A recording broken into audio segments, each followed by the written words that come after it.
Hi y'all, my name is Adrian. I've got a lot on my mind. How about you? Let's talk about it. Environmental racism is something that I learned about recently. My two guests today have done an amazing job working against this, and they've inspired me to get more involved, and hopefully you'll be more inspired after today's video. So why don't you all go ahead and introduce yourselves. Hey folks, my name is Bekah Hinojosa. I live in Brownsville, Texas. I'm a Valley native. I'm an organizer with the Sierra Club here in the Valley, and I also work with a community group called Save RGV from LNG. Hi, my name is Melinda Melo. I am also a Rio Grande Valley native. I am from Mission, Texas, born and raised. And I am a volunteer with the Lower Rio Grande Valley Sierra Club. I am part of the Lower Rio Grande Valley Sierra Club Group Executive Committee. And I am also a member of the RGV No Border Wall Coalition. So today we are going to be talking about something called environmental racism.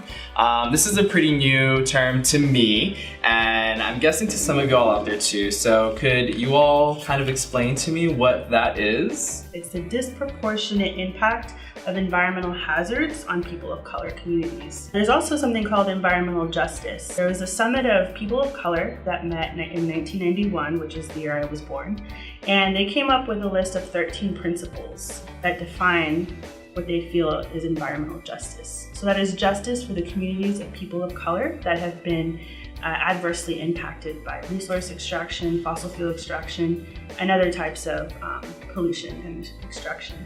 Could you all tell me kind of like how the work that you do, or how LNG and how the border wall play into environmental racism, what those have to do with environmental racism? I've been working on a campaign to prevent 3 different companies from building huge fracked gas facilities called LNG.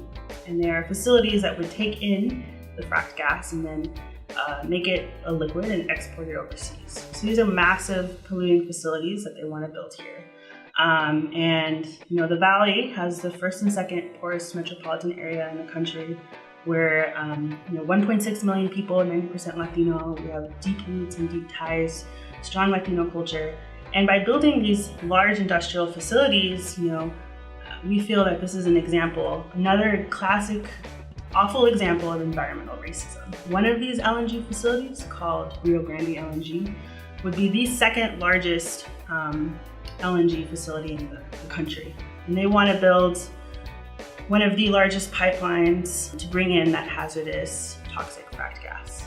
Can you tell us what LNG is? Because technically it doesn't stand for lies and greed, right? Even though lies and greed. So it's a term by the industry. It stands for liquefied natural gas. What it means is it's an entire industrial process. So first they extract gas from across Texas through fracking, which many folks know is already linked to groundwater pollution, terrible air pollution, increased earthquake activity, and we have thousands of these sites all across Texas. So first they extract the gas, and then they want to build new pipelines, big pipelines. There's a terrible history of pipeline explosions. These pipelines, they all leak. And build the pipelines to bring the gas. And then they want to build what are called LNG terminals, which take the fracked gas, liquefy it, export it, put it on these giant tanker ships, and then export it overseas. So the idea is to extract gas and sell it for profit to other countries. So it's a classic example of environmental racism. When a company uses the land, that community gets the byproduct and the pollution, and then they make the big profit. One of these companies got a huge tax cut from Cameron County, $373 million tax cut. So on top of it, they're asking to get tax cuts from Cameron County, which is one of the poorest counties in Texas. Wow. And then we get stuck with the pollution.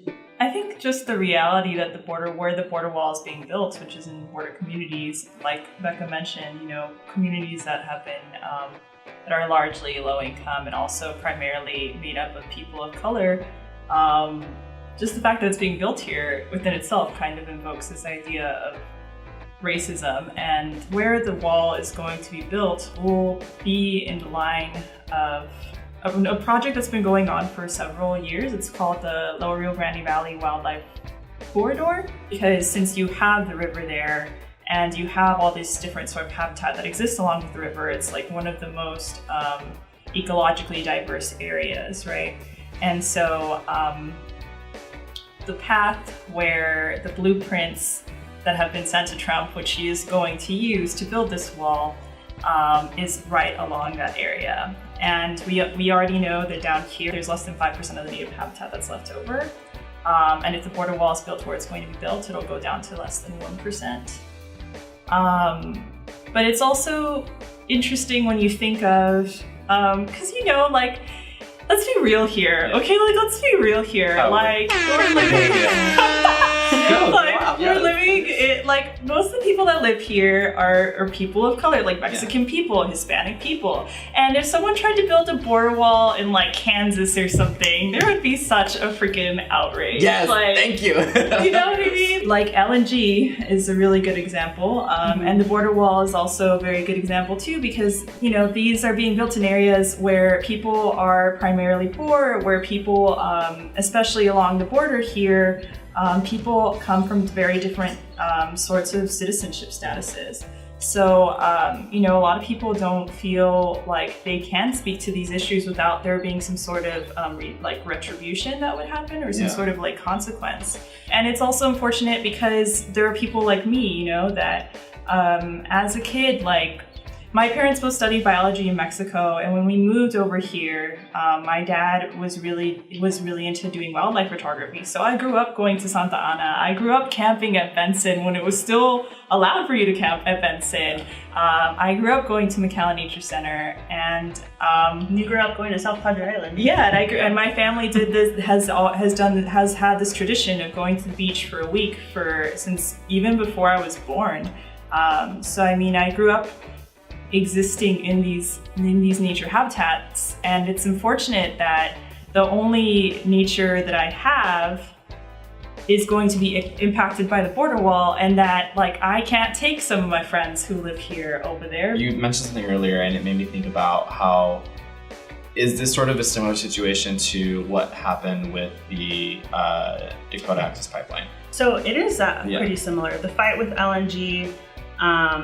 One of the LNG companies, so I mentioned there's 3 different companies that are vying for federal permits to build massive facilities near Port Isabel. One of these companies is called Texas LNG, and there is a known federally recognized indigenous site there where they want to build their LNG terminal. It's the remains of a pre-Columbian indigenous village. There's grave sites there, there's artifacts. And it's the only federally recognized indigenous site in the entire Rio Grande Valley. And this large industrial polluting facility wants to build on our ancestral lands. Wow. So this is very much like the Dakota Access Pipeline fight, and it's here in our own turf. How can other people get involved with that? People that are watching, like if they care enough about this, and which I think you should, how can they also get involved into this work that both of you are doing? We have community meetings in Brownsville at least twice a month. We're doing events every month. One of the LNG companies paid to sponsor Chado Days. They're actively putting their logo on multiple community events. So going to these events, holding signs and letting people know about that opposition, doing that type of outreach, spreading the word, is definitely a great way to get involved. There's other things you can do, like send in comments to different regulatory agencies, showing up and talking about how you're a Valley Native and how you're concerned about the future of our region. Those are really great ways to get plugged in. And we've got a Facebook page and a website that you can go to for that information. Very important, LNG is not a done deal. Don't let anyone tell you it is. They don't have permits to build anything, so we can still use your help. And with the No Border Wall work, with RGV No Border Wall Unofficial Coalition, we have meetings every week. Sometimes they change, but typically they're on Mondays. So what we've done in the past in terms of the coalition, we have held several protests. So we had one in August of last year that was at La Lomita. So we got a lot of people that came from out of state, and we got a lot of locals as well that ended up attending, and I think there was like several hundred people that went. So that was really successful. If you want to get involved, you can like our Facebook page. It's RGV No Border Wall Coalition. or unofficial coalition. You can also call your representatives. So if you live in Texas, you can call Senator Cornyn, Senator Cruz, and depending on where you live in the Valley, your House of Representatives. But also if you have friends that are from out of state and that would agree with you on this, ask them to call their representatives and senators too, because this is something where we really need to get as much impact as possible throughout the entire US for it to actually be considered. We also have cities in the Valley that have passed resolutions opposing LNG. So the city of Port Isabel passed a resolution opposing LNG. The city of South Padre Island passed a resolution opposing LNG.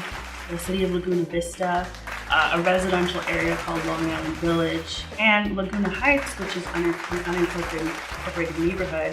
There is a community group there that is very strong and has spoken out against LNG. So every single one of the communities that could be forced to live within 5 miles of LNG is against it. So how would someone get to talk to their city reps and get them to put in those city resolutions against LNG? How could we make that happen in cities that don't already have a resolution for that? Right, so there's a local community group called Save RGV from LNG.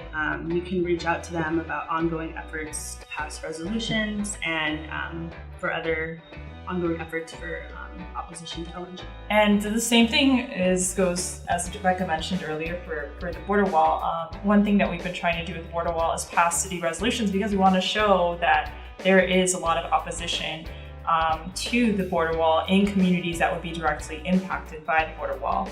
So in the Valley, we've passed city resolutions saying that we don't want a border wall in Alamo, Alton, Brownsville, Edinburgh, Harlingen, La Jolla, Laguna Vista, McAllen, Mercedes, Mission, Palmview, Pharr, Port Isabel, San Juan, Sullivan City, Weslaco.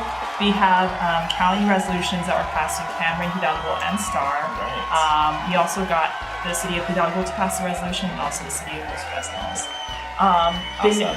Go Valley. Yeah. Valley Rising. Yeah. And we're not the only communities. Also, Las Cruces, New Mexico passed a resolution. San Diego, California, Tucson, Arizona, El Paso, and also Austin passed a resolution. So we are also trying to, with the No Border Wall movement, we are also trying to encourage people that live in other states that would be impacted by the border wall to pass these No Border Wall resolutions as well. But something that we are looking into to kind of put more teeth to the situation is looking at divestment resolutions. So we're asking for cities to pass resolutions that would say that they wouldn't do any sort of business with any sort of company that would be working to build the wall with any, and possibly even if we can, because the thing is with city resolutions, you can only go as far as the city kind of will allow you to, I guess. So we would like to request that and possibly even ask them to not do business with any companies that have put in bids that have put in bids of being interested in building the border wall. So wow. So kind of like no tolerance, we're not putting up with this. Awesome. We're also working on a divestment angle to pressure, we're pressuring a bank in France that has currently acting as a financial advisor for one of the LNG companies. And we are doing things like sending them letters, we're getting op-eds published in Paris. I went to France and met with the bank to tell them about the Valley's opposition. We successfully got another French bank to drop one of the Valley LNG terminals, and now we're trying to stop a different French bank from funding the other LNG terminal in the Valley. Wow, so the LNG movement is international. We are working with people in France to stop those banks. We are also working with people in Ireland, where the gas would be imported to. There's huge community opposition there against that import facility that would get the gas from the Valley. And we're working with communities across Texas to oppose LNG. So we're a big movement and you can be part of it too. Yeah. Again, thank you all so much for being here. Thank you for the work that you do. You can find links throughout the video. We're gonna share more links in the description, and afterwards we will find ways to get the community more involved in this work. So yeah, again, I can't say thank you enough for being here and the work that you do again. And until next time, we'll see you later. Thanks, Bye. Thanks.